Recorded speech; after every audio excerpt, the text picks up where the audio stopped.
about how hard you can get hit and keep moving forward.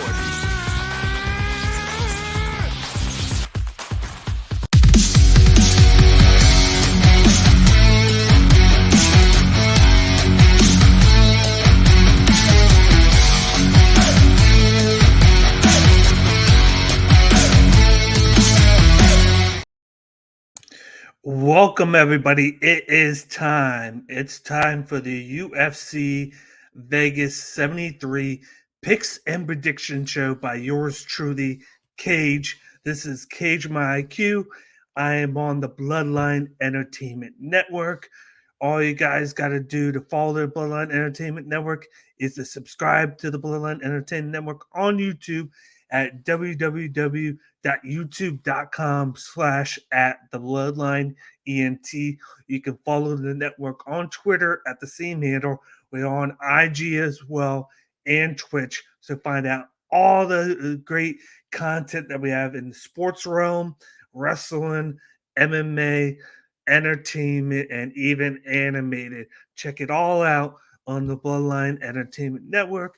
And of course, you can find me on social media for Cage My IQ on Twitter, Instagram, Twitch, and YouTube under the handle Cage My IQ. On Twitter, I am under @Cage IQ. So give me a follow and follow us on YouTube at www.youtube.com/CageMyIQ. And please, for this video, do me a favor, smash the like button down below and hit us up in the comment section. Let me know what you think of my picks and predictions for this Saturday's UFC Vegas 73 event taking place at the UFC Apex in Las Vegas. Now, before we get into the picks and predictions, just give a shout out to Fighters First. That is the new home for the Cage My IQ merch. Mike Ginn is the mad maestro at the helm of Fighters First. So all you got to do to check out the new merch is to go to fightersfirst.shop, go to the Cage My IQ collection, and buy one of our new shirts that we have out with the new logo. We got it in white, we got it in gray, and we got it in green. So definitely check out one of them. They're comfy shirts. I definitely rock out with the right one. So check them out, buy them, and let me know what you think of the merch at fightersfirst.shop. Let's get into the action here. I can't wait to talk about this fight card. This is the last one before the 1 week break for Memorial Day. And then we got a nice stretch of fight cards going. They just announced a whole slew of fights for the summer. So basically, we're all set for June to August. But let's get started with this fight card here. And we got 12 fights listed on the ignition here. The first one that we have is a welterweight battle between Takashi Sato versus Thamba Grimbo. This is going to be taking place at the welterweight division. This is an interesting one here. You got both these guys. It's a 50-50 fight. They're both coming off of losses. You got Takashi Sato with a 3-fight losing streak, as you see right there. And then you got Thamba Grimbo losing his debut against AJ Fletcher there. You got Thamba Grimbo, who's more of a rangier fighter. He is pretty decent with his grappling. He has good leg kicks. He has good movement. He just isn't really sharp with his striking with his hands. But then you got Takashi Sato. He has power in his hands. He's more rangier. He can connect with combinations. And it's really just about who's going to do more with what they have. Is Thamba Grimbo going to be able to land with those leg kicks and keep Sato at bay, or grapple up with him along the cage and use those knees and elbows? Or is Sato going to land those power shots and do some damage to Grimbo? And I'm going to go with Takashi Sato by second round knockout in this matchup. I think he gets it done. I think he lands some big shots on Grimbo. There's points in Grimbo's fights where he gets slower and he doesn't read shots very well. And I think he gets caught with a shot by Sato and then he gets laid out. So in this one, I'm going with Takashi Sato by second round knockout. Moving on to the next fight on the card, we got a women's flyweight battle between Victoria Leonardo going up against Natalia Silva. This should be a no contest in this one. We got a fringe fighter in Victoria Leonardo. She is plus 400. And then, of course, we got Natalia Silva. She's coming into this fight at the huge minus 550 favorite here, one of the biggest favorites on the card. Victoria Leonardo, she's just decent in every category. She's decent with her striking, decent with leg kicks, decent in the clinch up. She doesn't do anything great, but she's pretty decent when she's going up against other fringe fighters that don't excel at anything. But we got a prodigy moving up the ranks in Natalia Silva, who is great at Muay Thai, great at her jiu-jitsu game. In her last fight, she won by the leg kick. She has power. She has speed. She has everything that you want in an upcoming fighter. And it's just a matter of will she finish Leonardo in this fight, or will Leonardo be able to last the 4-3 rounds because of just the massive skill disadvantage she's going to be at. I got Natalia Silva finishing her by the second or third round KO or sub. It's just a matter of what she goes into this fight game planning for. Is she going to game plan for the sub, or is she going to game plan to stand up and trade shots with Leonardo because she's going to be the faster fighter, getting off more strikes than once every couple of seconds striking of Leonardo. So I'm going with the huge favorite here in Natalia Silva by second or third round sub or KO. Let's move on to the third fight on the prelims. We got a men's lightweight matchup between the Chase Hooper versus Nick Fiore. We got Chase Hooper making the move up from featherweight to lightweight. He is coming in off of a loss, and so is Nick Fiore.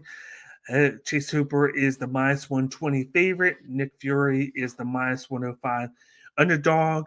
I think just the matter of the fact that Chase Hooper is making the move up to lightweight, that makes it more of a 50-50 because he has the smaller build. He is a little bit bigger than Nick Fury is, but he doesn't have the striking capabilities that Nick Fury does. But at the same time, Nick Fury isn't that established as a striker. He prioritizes his way at getting the fight down to the ground and then doing work there. He's more of a submission artist with adequate striking, but just not anything spectacular. But then you got Chase Hooper. He has the more extensive jiu-jitsu background. He has good leg kicks. He has good movement. And he prioritizes get the fight to the ground and submit his opponent. And in fact, he might be the better jiu-jitsu artist of the two. I think Nick Fury's is more like a wrestling based, but he doesn't focus on it. He's more like he doesn't know what he wants to do in the octagon. He just kind of goes with the flow. If he's striking, he's striking. If he's grappling, he's grappling. He doesn't have a mindset of which he wants to do. And I think that factors into me picking Chase Hooper by second round sub here because with Chase Hooper, he's going to come in there. He's going to look to grapple up with Nick Fury, get him with the body lock, the leg trip, and then do work on the ground. And we've seen that he can do good with his striking. His striking has improved. He's showcased the range, the leg kicks, and he's putting on meat as well. He's trying to put on weight to make it harder for his opponents to deal with them. So I'm going with the guy in this matchup that has more experience in the UFC octagon, and I'm going with Chase Hooper by second round sub. Moving on to the next fight here. This is a fight that I think a lot of people are going to be split on for good reasons. We got a heavyweight battle between Ilir Atifi going up against Rodrigo Nascimento.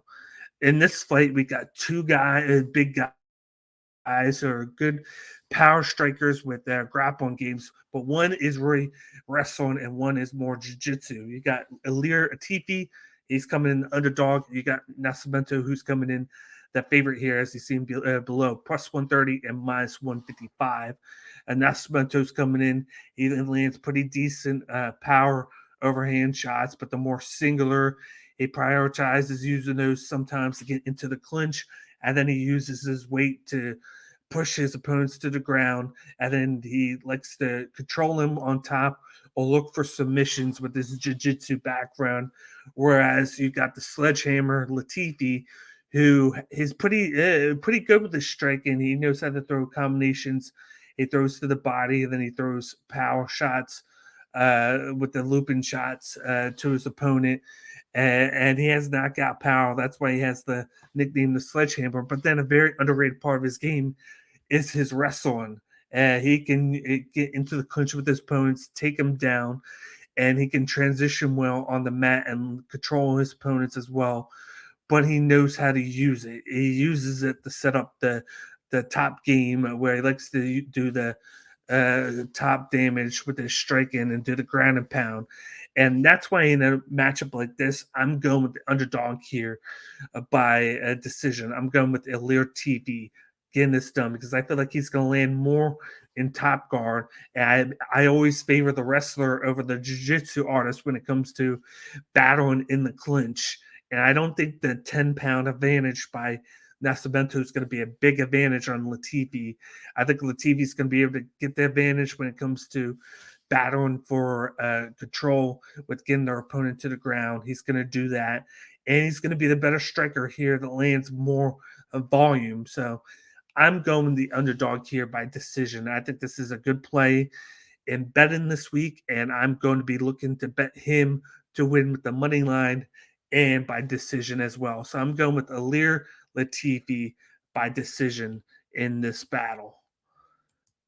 Moving on to the next fight on the prelim, we got a pretty low-level battle in the ranks of the welterweight division. We got Orion Kosuke going up against you know it. You got the Ultimate Fighter finalist Gilbert Urbina making his trek back to the octagon. You got Kosuke, the minus 160 favorite. You got Urbina, the plus 130 underdog. I'm kind of curious of how they came up with the odds here because, as you see here, you got Gilbert Urbina, who's coming in at 6'3", and then you got, of course, Kosuke 5'11", and then you got the reach advantage of 3-inch reach towards Urbina. So he's got the height advantage, he's got the reach advantage. On top of that, you got the jiu-jitsu advantage. He has a high extensive jiu-jitsu background.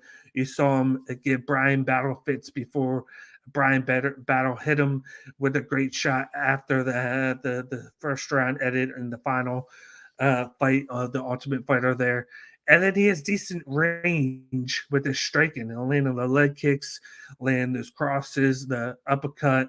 He has range with the shots.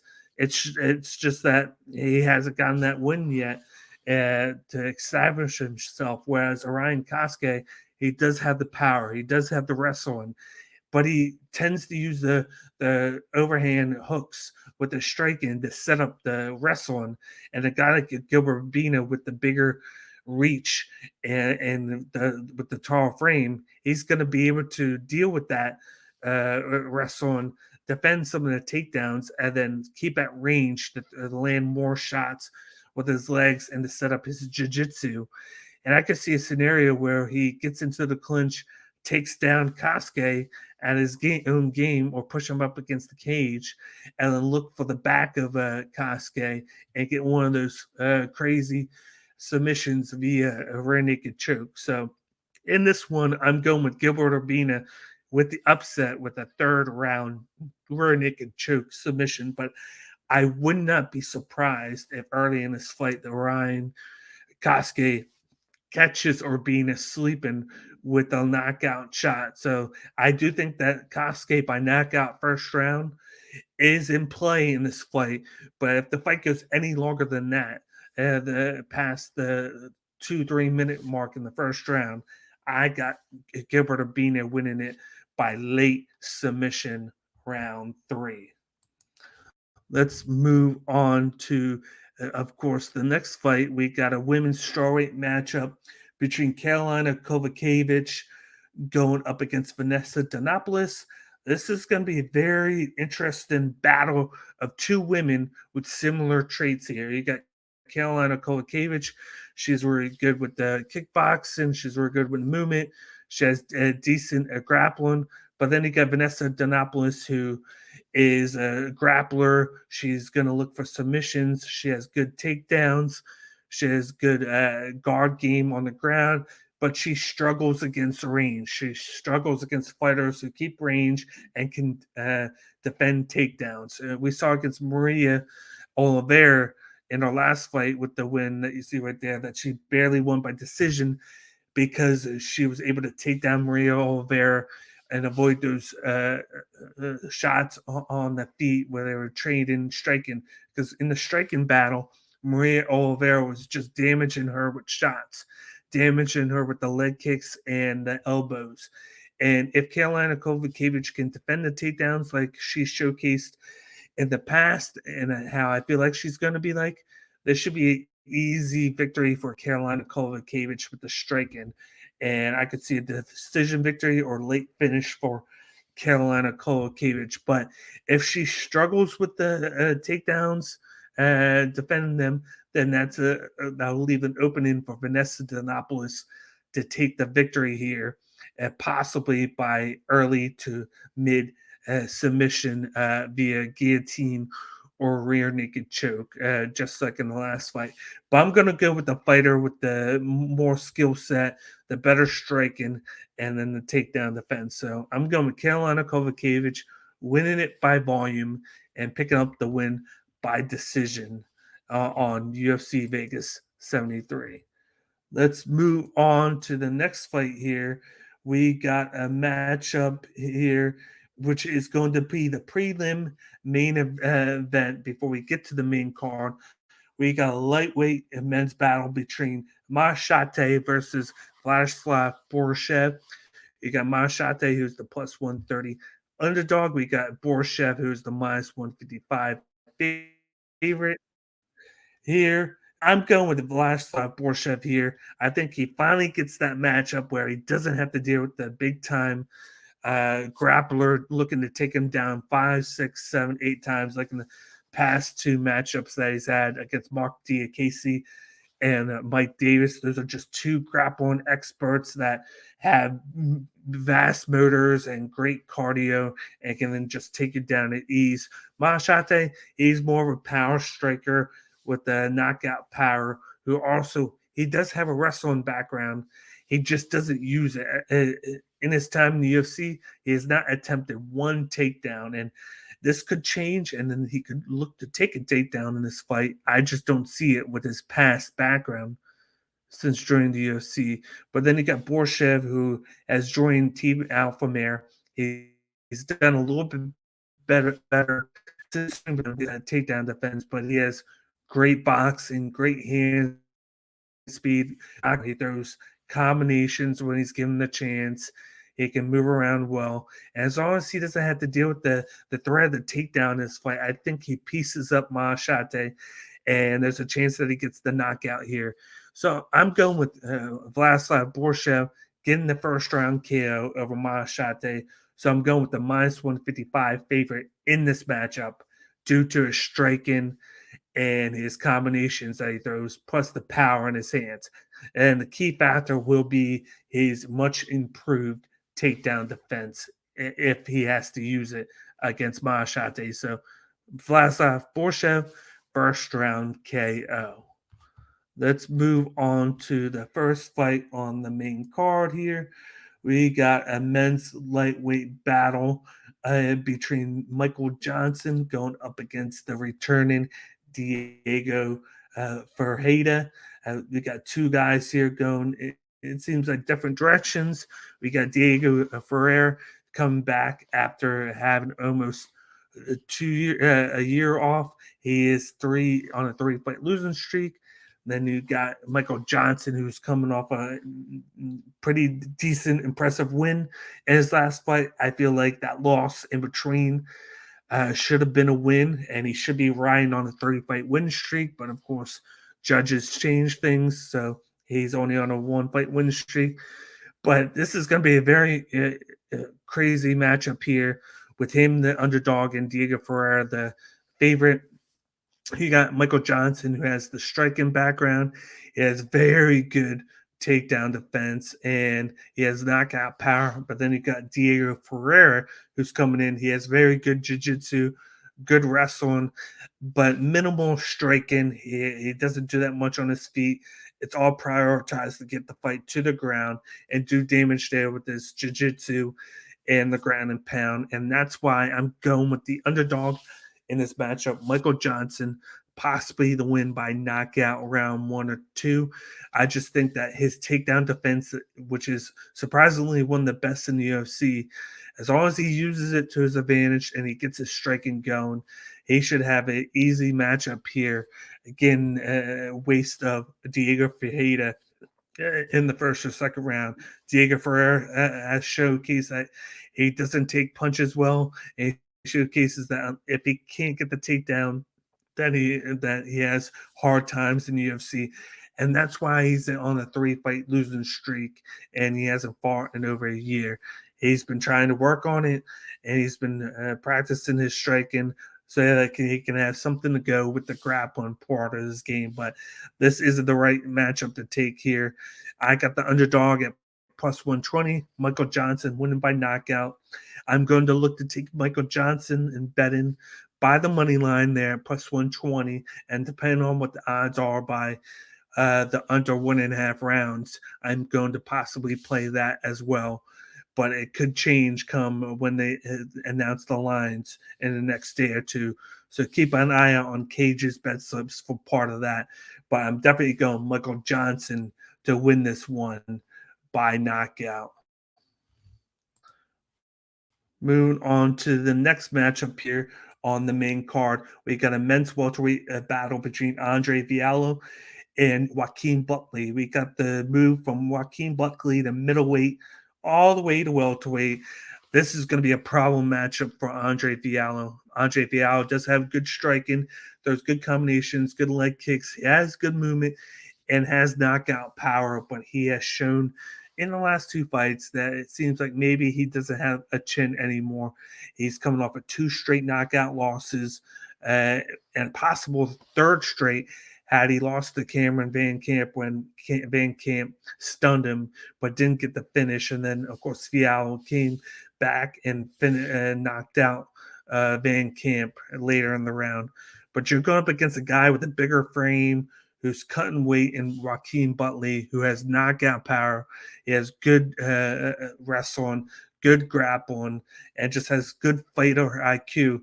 And it's coming off of 2 losses where you feel like he needs that win as well. He's going to come in hungry, and that's why he's making the move down. He feels like the move down is going to be better for him. He's going to be able to use the power, the range, and just the viciousness to fight these guys at the lesser weight here.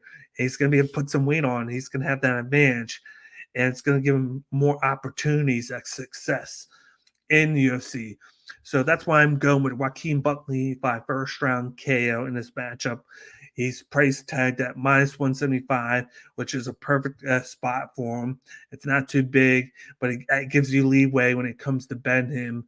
So I'm going to definitely look to bet Joaquin Buckley by the money line in this one, and I'm possibly going with by KO as well.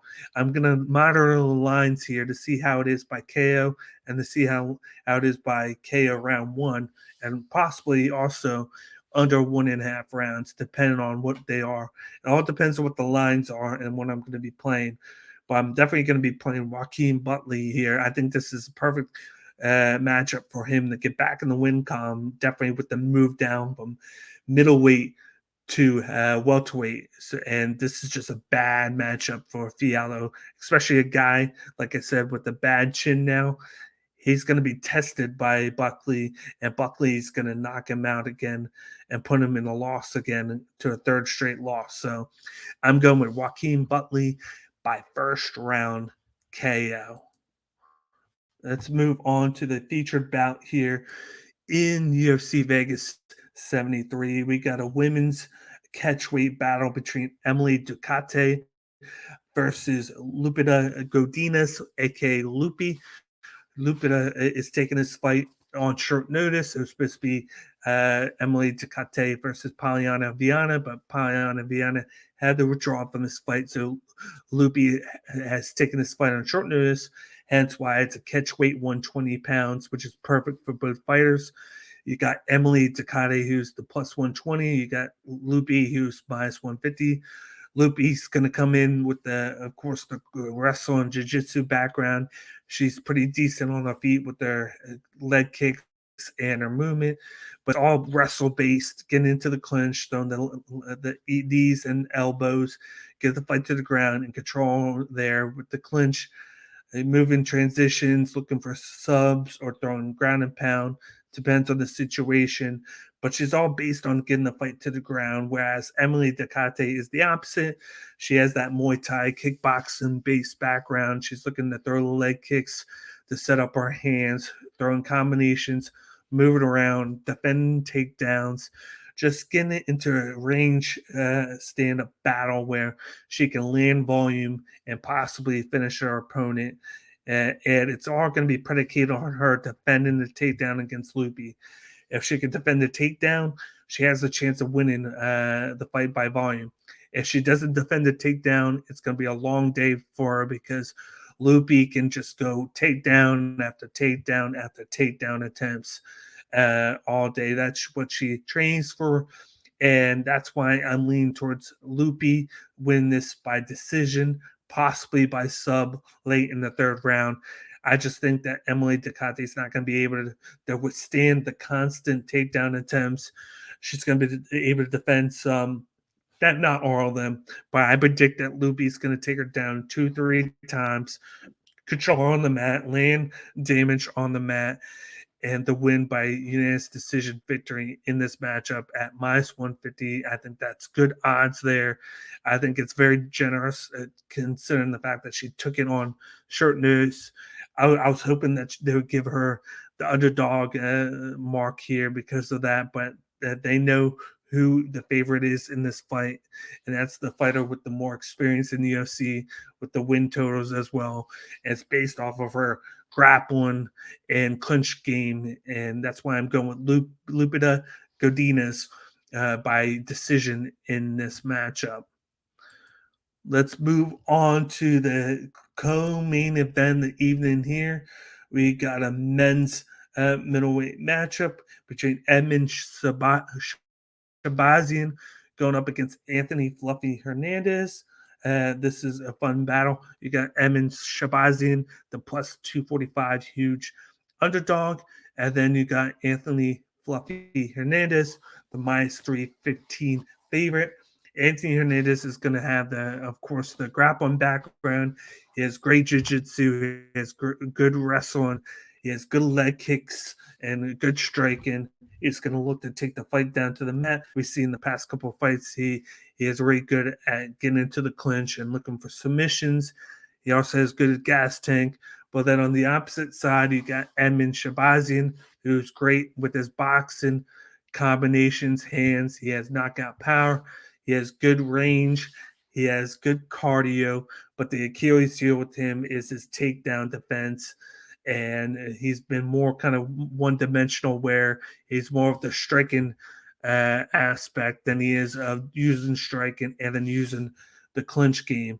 And it's gonna this battle is going to take place and be decided by that. Can Edmund Shabazian defend a takedown, or will Anthony Hernandez get him to the mat and win that way and control the striking that is done on the feet by getting the fight down to the mat?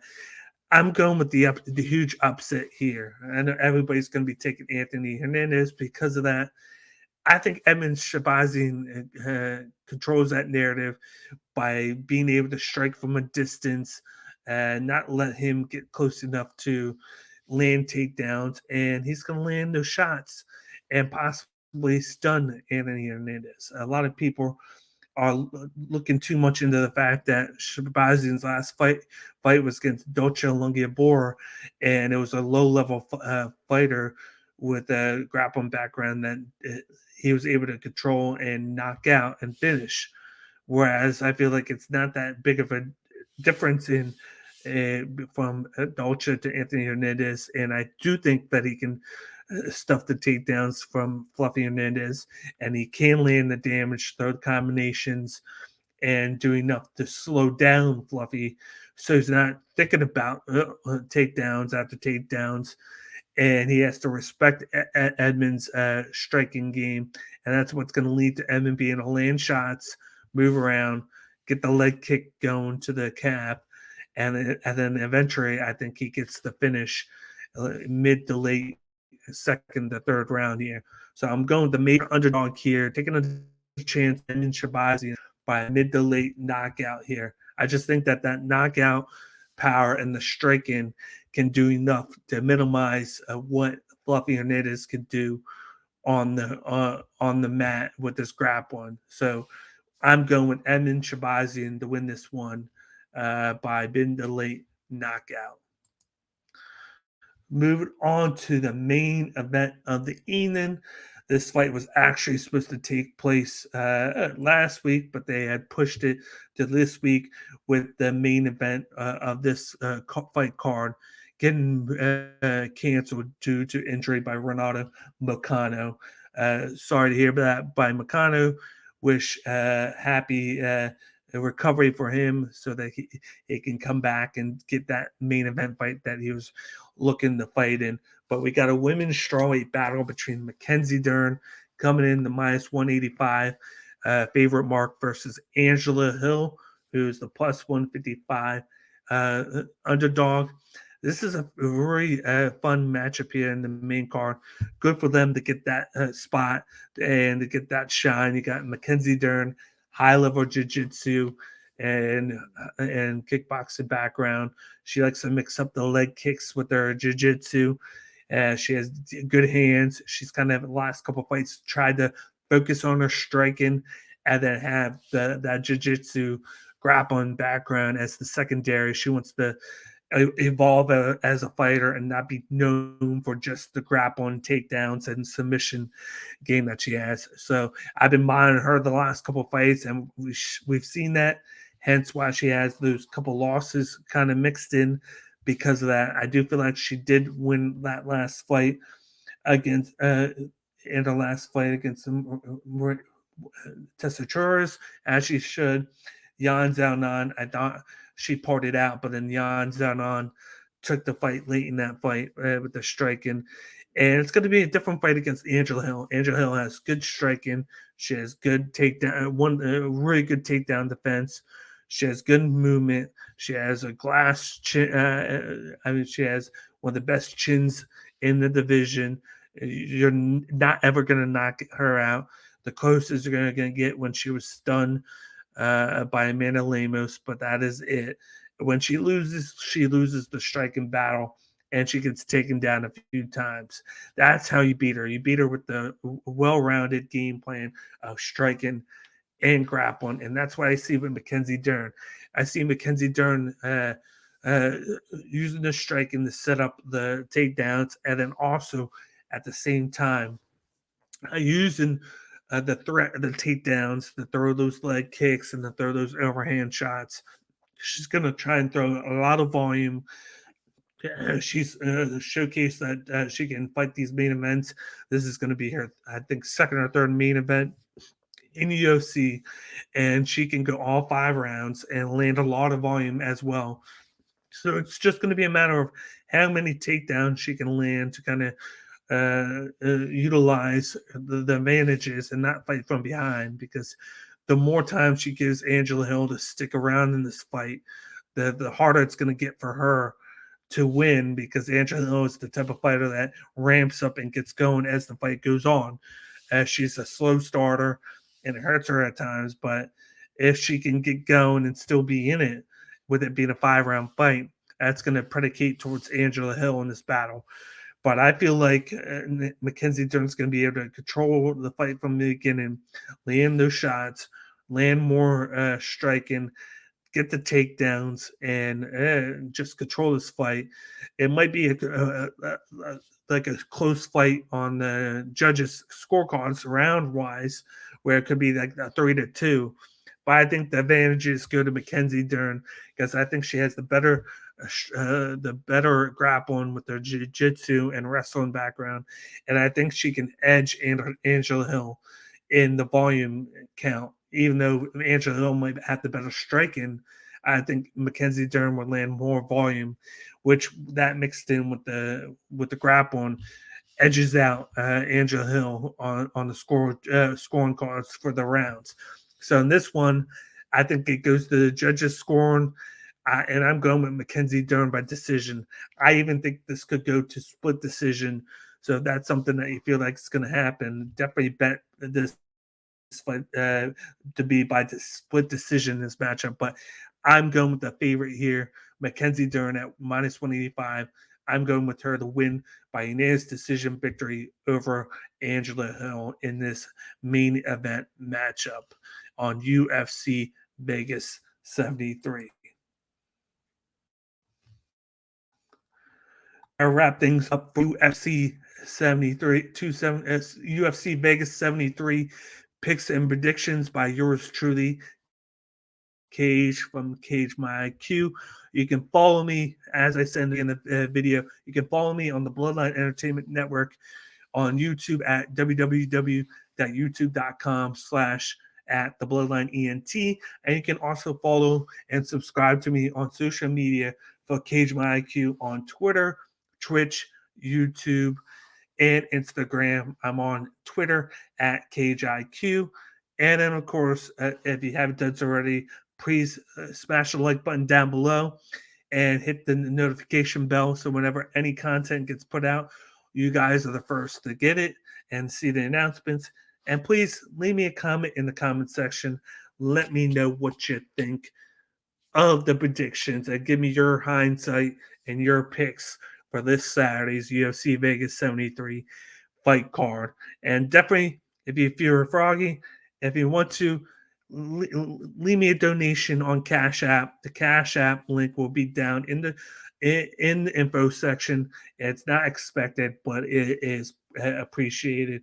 All the content I put out, I do it for you guys. So if you guys want to leave a donation, hit me up on the Cash App in the info section.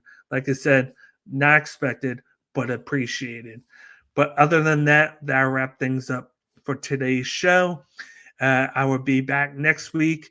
I won't have a prediction show for you guys since there will be a week off of UFC, but I plan to release you guys WWE, of course, Clash of Champions picks and prediction show, and also NXT Battlegrounds prediction show as well. So keep an eye on the channels for those two videos and check out any of the other content that we have on the Bloodline Entertainment Network.